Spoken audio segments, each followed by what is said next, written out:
works in ways we cannot see. He will make a way for me. He will be my guide, hold me closely to his side. With love and strength for each new day, he will make a way. He will make a way. Rebecca Scrivener asked, the eldest daughter of New Hope founding pastor Del Scrivener, will be the guest speaker today at New Hope Olympia. Becky will share her inspirational story of going from heartbreak to hope after being diagnosed with transverse myelitis, which left her paralyzed from the tips of her toes to her shoulders. Being told she'd never walk again was the reality for a 20-something woman. Becky shares her story in this video. She talks about the moment when the doctors gave her the news that she would never be able to walk again. This news left Becky feeling frustrated and angry with God, since living her life in a wheelchair was not the future she had planned for herself. However, with time and effort, Becky accepted her situation and trusted God's plan for her life. She proved the doctors wrong by doing more than they had initially predicted.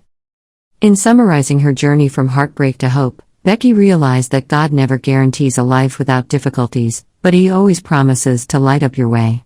She wants to emphasize that the most remarkable miracle was not the recovery from paralysis. Even though she is grateful for her healing from paralysis, she believes that the biggest miracle was the presence of God in her life. God never promises a life without difficulties, but He promises to guide us through the darkness and illuminate our path. The God who created you in your mother's womb knows every hair on your head. Being in the dark night of the soul is not easy or desirable, and there are no easy solutions. However, Jesus promises never to leave you or abandon you. To hear Becky's inspiring story in its entirety, tune into the weekly New Hope Olympia message on YouTube or Facebook. One day, my team said, "It's time for a team meeting to discuss your progress." So I wheeled myself to the room where all the doctors were meeting. They looked at me and they said, "Becky, based on your progress thus far, we have concluded that you will never walk again. You have a 30% chance of recovery. But the truth is, you will never walk again." I was so angry, so angry. I had been trying so hard to do everything they said. I had been dropped so many times. I had tried so hard to move, and nothing.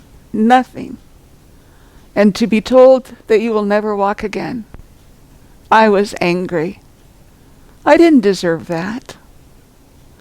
I had followed God. I had done the things He told me to do. I had plans for my life. My plans did not involve a wheelchair. I was so angry as I wheeled myself back to the room, and I heard a voice say, Psalm 30. And I ignored it. And again the voice said, Psalm 30. Now I had no idea what Psalm 30 said, and I was in no mood to read my Bible. I climbed back into my bed as I had learned to transfer myself. My Bible was on the bedside table next to me. And I picked it up and I looked at it, and the voice said Psalm 30. I picked it up and I looked at it again. I said, no, I'm not going to. I'm not going to read this. I'm angry. I'm angry at you. I'm angry at you for putting me in this place. I had plans. My plans were to get married, have a family, 4 kids, a white picket fence, serve you in some capacity, and you have devastated my life. I will never believe a word you say. I will not trust you. I am angry at you. Psalm 30. Psalm 30. I said no. I picked up my Bible and I flung it across the room.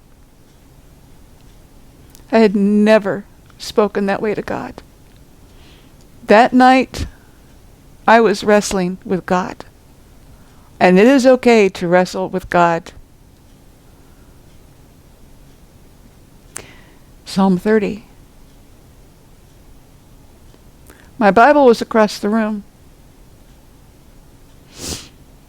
I transferred myself back into my wheelchair.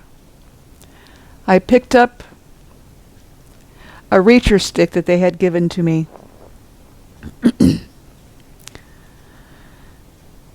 I wheeled myself over to where the Bible was on the floor, used that little reacher stick, and used it to pick up the Bible, wheeled myself back into the bed,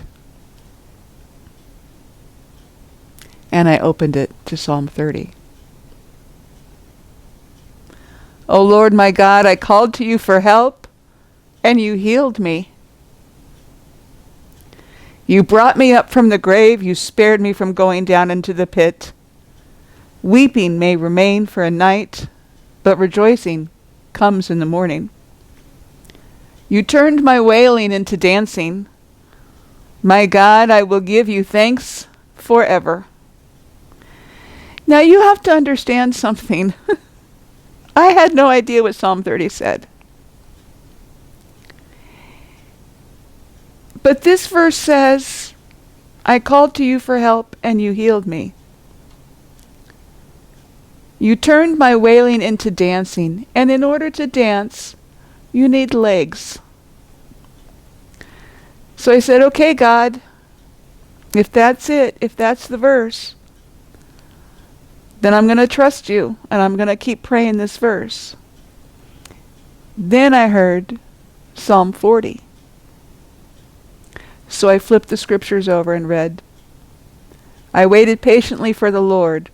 He turned to me and heard my cry. He lifted me out of the slimy pit, out of the mud and mire.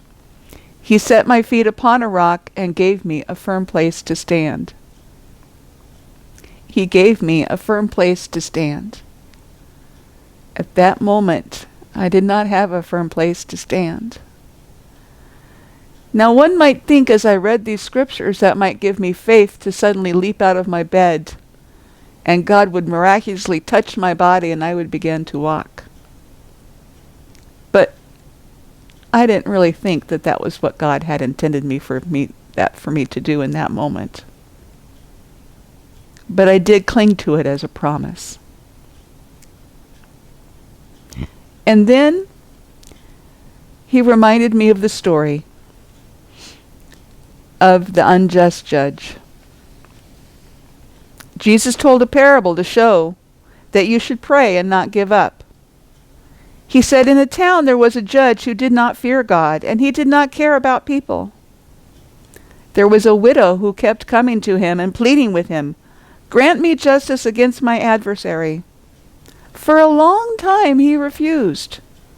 But finally he said to himself, because this woman keeps bugging me, I will answer her request. Otherwise, she will wear me out by always asking. That night I said, okay, I give up. I surrender. You can keep me in this chair for the rest of my life, and I will serve you. But I will bug you every day for the rest of my life for healing in my body. I will wear you out with my crying. I will not give up. I will seek your face, and I will bug you.